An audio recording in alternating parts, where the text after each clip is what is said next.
They saw a lone woman in the rain and decided to make an example of her, for staying silent, for refusing to break her solemn composure. They never imagined she guarded the tomb of the unknowns.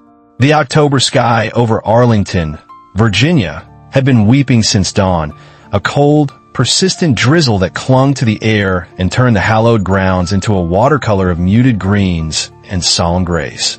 The endless rows of white headstones stood like silent witnesses, their sharp edges softened by the mist. It was the kind of weather that discouraged tourists, leaving the sacred silence of the cemetery almost undisturbed. Just outside the main gates, near the Welcome Center, Sergeant Eva Rostova stood motionless. At 30 years old, she possessed a stillness that was not empty, but full, forged in the crucible of immense discipline. Dressed in a simple, dark civilian raincoat, with her blonde hair pulled back into a severe regulation bun, she was waiting. Her posture was perfect, back straight, shoulders squared, a silent testament to the thousands of hours spent on the plaza. Beside her on the damp pavement rested a black, hardened rifle case, its polymer shell beaded with rain. A small, discreet metal plate was riveted to its side, bearing the insignia of the 3rd U.S. Infantry Regiment, the Old Guard. Eva had just completed a delicate, off-the-books assignment, overseeing the transport and installation of a new, state-of-the-art climate control system for the ceremonial weapons display at a nearby museum. It was the kind of unglamorous but vital work that underpinned the flawless pageantry the public saw. Her transport back to Fort Myer was running late, and rather than wait inside, she had chosen to stand watch over her cargo in the open air. The crisp, damp air helped clear her head. She closed her eyes for a second, the scent of wet earth and fallen leaves filling her senses, a stark contrast to the sterile scent of gun oil and polished marble that defined her professional life. That's when the trouble found her. U.S. Park Police Officer Miller, all of 25 and 3 years on the force, was having a miserable day. The rain had turned a simple traffic detail into a chaotic mess, and he was itching for something, anything, to break the monotony. His partner, Sergeant Davis, a man whose weary eyes had seen nearly 3 decades of service, was nursing a lukewarm coffee in the passenger seat of their patrol SUV, already mentally checked out for the day. He'd seen rookies like Miller before, full of vinegar and a desperate need to prove themselves. "Look at her," Miller muttered, nodding toward Eva. "Been standing there for 15 minutes. Hasn't moved a muscle. Just staring." Davis glanced over, his gaze sweeping across Eva and the formidable-looking case beside her. "Military," he grunted, his voice a low rumble of experience. "Probably waiting for a ride. Leave it be, kid." But Miller couldn't leave it be. The woman's stillness felt like a challenge. It was unnatural. In his world, people fidgeted, checked their phones, looked around. They didn't stand like statues in the rain. "It's a stolen valor thing," he countered, the excitement rising in his voice. "You know how many nuts come here pretending to be something they're not? And what's in the case? Looks heavy." Davis sighed, the sound of a man fighting a battle he knew he'd lose. He was the senior officer, and procedure dictated he back his partner's play. It was the chain of command, even when your partner was chasing ghosts out of sheer boredom. "All right, Miller. Let's go say hello." They parked the SUV and approached Eva from either side, their movements practiced and deliberate. Eva registered their approach from 50 yards out, but her posture didn't change. She simply turned her head slightly, her gaze meeting theirs with a calm, neutral attention that was often mistaken for coldness. "Afternoon, ma'am," Miller started, his tone already laced with that authoritative edge cops use when they expect trouble. "You've been standing here for quite a while." "About 20 minutes, officer." Eva's voice was clear and even, devoid of inflection. It was the voice she used on the plaza, economical, respectful, and utterly impersonal. "Right. And what's your business here?" Miller pressed, circling her slowly, his eyes fixed on the rifle case. "Waiting for military transport. I've just concluded an assignment," she stated simply, offering no more information than was required. Miller's eyes narrowed.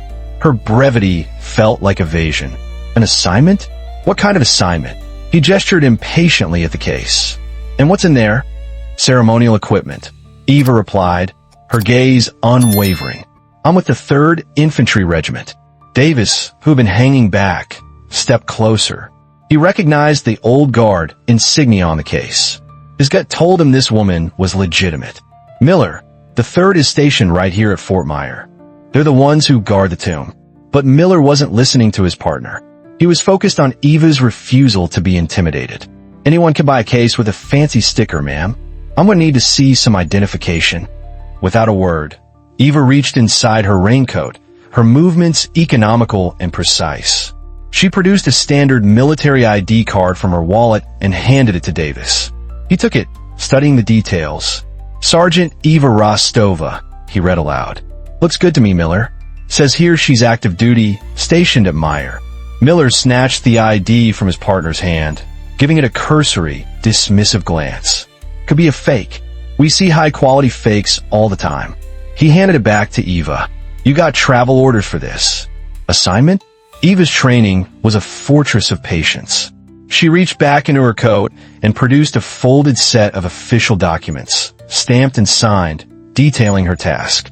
Miller took them, unfolded a single page without truly reading it, and thrust them back at her. "Means nothing. A bunch of gibberish. I want to see what's in the case." "Officer, I'd prefer not to open it here," Eva said, her tone remaining level, but a new firmness entered her voice. "The contents are sensitive and shouldn't be exposed to the elements." "Sensitive?" Miller scoffed, a smirk playing on his lips. "What's so sensitive?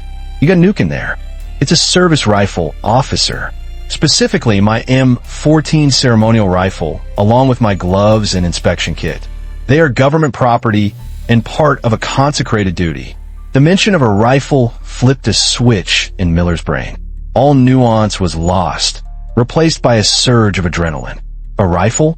You're carrying a rifle around Arlington Cemetery, and you didn't think to declare it." "It's a non-operational, ceremonial weapon," Eva clarified, her patience being tested to its absolute limit. "I have all the required documentation, which you just dismissed. I am authorized to carry it." "I'll be the judge of that," Miller snapped. "Open the case."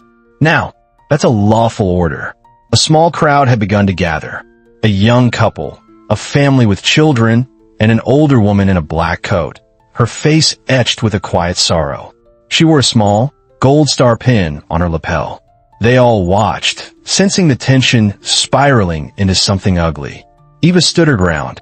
Her entire being, every fiber of her training, screamed at her to protect the sanctity of her equipment. The rifle wasn't just a tool. It was a symbol. The white gloves weren't just cloth. They were an emblem of purity and respect for the fallen. Exposing them to the gritty, wet pavement felt like a desecration. "Officer," she said, her voice dropping into a tone of final, quiet warning. "I am respectfully requesting we move to a sheltered location. I will open the case there, but not here. Not like this." Her refusal, however polite, was the spark Miller was looking for. He saw it not as a soldier's respect for her duty, but as a civilian's defiance of his authority. "That's it. You're obstructing," he yelled. Before Davis could intervene, Miller lunged. He didn't grab for the case. He went for Eva, his hand clamped down on her arm, and he twisted, using his body weight to force her off balance. Eva's training was for ceremonial precision, not hand-to-hand combat. She stumbled, a gasp of surprise escaping her lips as her boots skidded on the wet stone. "Miller, no!" Davis shouted, but it was too late. Miller shoved her hard. Eva went down, her hip and shoulder striking the pavement with a sickening thud. The rifle case clattered away from her grasp. In a flash, Miller was on top of her, wrenching her arms behind her back. Eva didn't fight.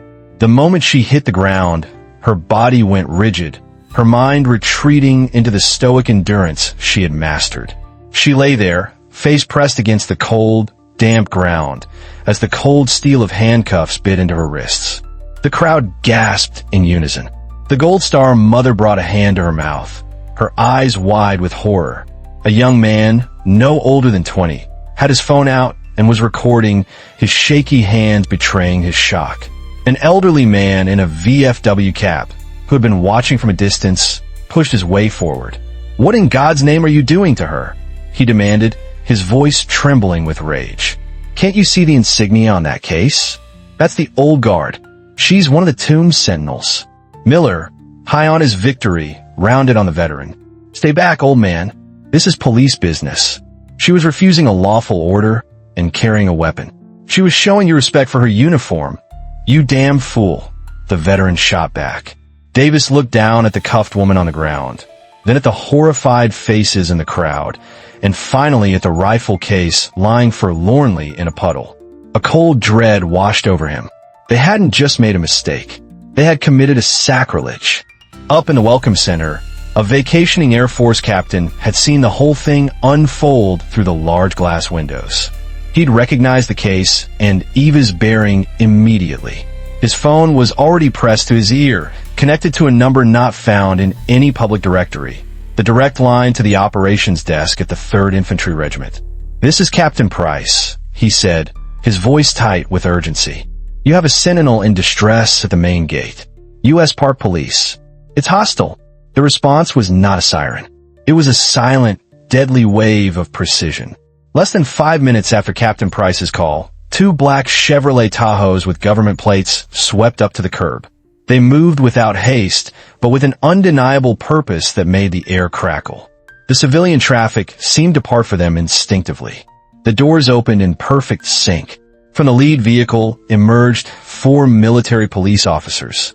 They were in their full dress uniforms, the brass on their belts gleaming even in the dull light, their faces impassive masks of professionalism. They didn't look at the crowd. They didn't look at the park police. They formed a silent, disciplined cordon around the scene. From the rear passenger door of the 2nd vehicle stepped Colonel Jackson.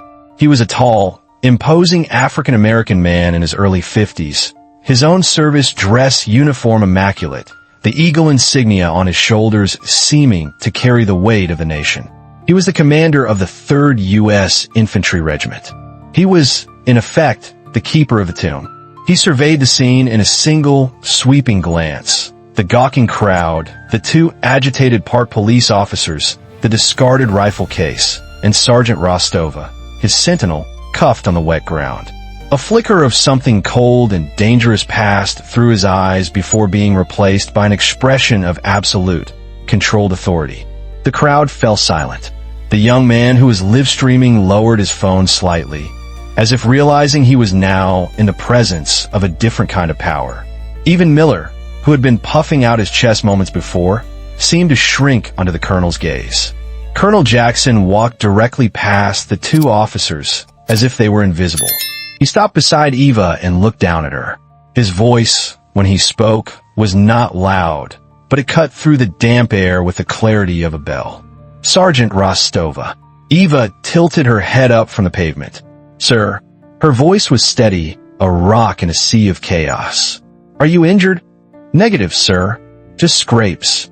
"Report," he commanded softly. "Waiting for transport, sir." Officers requested to inspect my ceremonial equipment. I requested a sheltered area to protect the integrity of a uniform. They interpreted this as non-compliance. Jackson nodded slowly, absorbing her clipped, professional summary. Only then did he turn his attention to Miller and Davis. He didn't raise his voice. He didn't need to. His quiet disappointment was more terrifying than any shout. "I am Colonel Jackson, commanding officer of the 3rd Infantry Regiment," he stated, his eyes locking onto Miller's. "I believe you have one of my soldiers in your custody."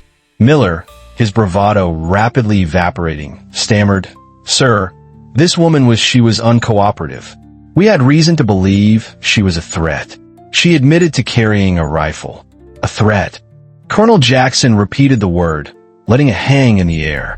He took a step closer, and Miller instinctively took a step back. "Sergeant Rostova is a Tomb Sentinel. She is one of the most rigorously trained, psychologically vetted, and decorated soldiers in the entire United States Armed Forces. The Tomb Guard identification badge, which she has earned and which is on her person right now, is the rarest badge in our military. Her entire existence is predicated on discipline, honor, and the elimination of any possible threat to the sanctity of the tomb of the unknowns. And you thought she was a threat? Davis stepped forward, his face pale, desperate to de-escalate. Sir, with all due respect, we didn't know who she was. She refused to open the case. The colonel's gaze shifted to Davis, and it was filled with a profound, weary sadness. Officer, that's the point. She didn't refuse. She requested to do so in a manner befitting the sacred objects in her care. She was displaying a level of respect you clearly cannot comprehend. He gestured to the discarded case. That rifle is not a weapon in the way you understand it. It is a symbol of a nation's promise to never forget its unidentified fallen. The gloves in that case will touch that rifle as she guards those soldiers. They must be pristine. Her refusal was not defiance. It was devotion. The crowd was listening, rapt. The veteran in the VFW cap nodded slowly, his eyes glistening. The Gold Star mother was openly weeping now, not from horror, but from a sudden, overwhelming sense of pride and vindication. Jackson turned to his MPs. Sergeant Major, uncuff my Sentinel. Provide her with a blanket and retrieve her equipment. One of the MPs knelt beside Eva, unlocked the cuffs with practiced ease, and helped her to her feet. Another MP carefully picked up the rifle case, wiping the rainwater from it with a cloth he produced from his pocket. Jackson then turned back to the stunned park police officers. You assaulted a member of the United States Army on active duty. You damaged government property, and you did so on federal land at the entrance to a national shrine. His voice dropped even lower, becoming a blade of ice. Under the authority granted to me by the Uniform Code of Military Justice and the Armed Forces Act of 2006, I am placing you both under military custody for assault on a federal officer and desecration of ceremonial property. You can't do that, Miller blurted out, his voice cracking. This is our jurisdiction. Your jurisdiction ended, the colonel said with chilling finality, the moment you laid hands on my soldier. The two remaining MPs stepped forward. They didn't draw weapons. They didn't raise their voices. They simply flanked the two officers, their presence an undeniable end to the argument. With a quiet, "Sirs, you'll need to come with us," they were placed in restraints and led to one of the waiting Tahoes. The reversal was absolute, silent, and devastatingly efficient. As the doors of the Tahoe closed, sealing the fate of the two disgraced officers, a profound quiet settled over the scene. Colonel Jackson walked over to Eva, who now stood wrapped in a military-issue blanket, her posture just as perfect as before. She was checking the seals on her rifle case, her focus absolute. Your transport is 2 minutes out, Sergeant, the colonel said softly. You'll be back at the barracks in time for your next rotation. Yes, sir, she replied, not looking up from her task. Get a medical check when you arrive, he added. If you think it's necessary, sir. The colonel allowed himself a small, rare smile. I think, Sergeant, that what happened here today was necessary. Not the assault. That was a disgrace. But the lesson was necessary. Sometimes, people need to be reminded what real service looks like. He placed a hand gently on her shoulder for a brief moment, a gesture of immense respect. The young man's live stream had captured everything. The video, titled Tomb Guard Arrested, then Colonel Lays Down the Law, hit the internet like a thunderclap. Within hours, it had millions of views. The comments section exploded. Veterans shared stories of their own encounters with ignorance. Civilians expressed pure outrage. People from all over the world marveled at Sergeant Rostova's unbreakable calm. The top comment, liked by over 100,000 people, was from the Gold Star mother who had been there. She wrote, I was there today. I come to Arlington to visit my son. What I saw those officers do to that young woman broke my heart. But what I saw her colonel do to defend her, and what I saw in her quiet dignity, it reminded me that my son did not die in vain. He died for an idea she represents. Thank you, Sergeant Rostova. You guard them all. The story became a national conversation about the difference between authority and power, between aggression and strength. Eva Rostova, who sought no attention, became an overnight symbol of quiet professionalism and grace under fire. She never gave an interview. She never spoke of the incident. The next day, she was back on the plaza, her steps measured and perfect, her gaze fixed on the horizon, guarding the sleep of the unknown soldiers, as if nothing had happened. Because that's what sentinels do. They endure. They serve. They remember. Have you ever been judged for simply doing your job with the discipline it requires? Have you seen quiet strength mistaken for weakness? Let us know your story in the comments below. We read them all, so please comment with respect. And if this story reminded you that true honor doesn't need to shout, hit that like button, share this with someone who needs to see it, and subscribe for more stories about the quiet heroes who walk among us.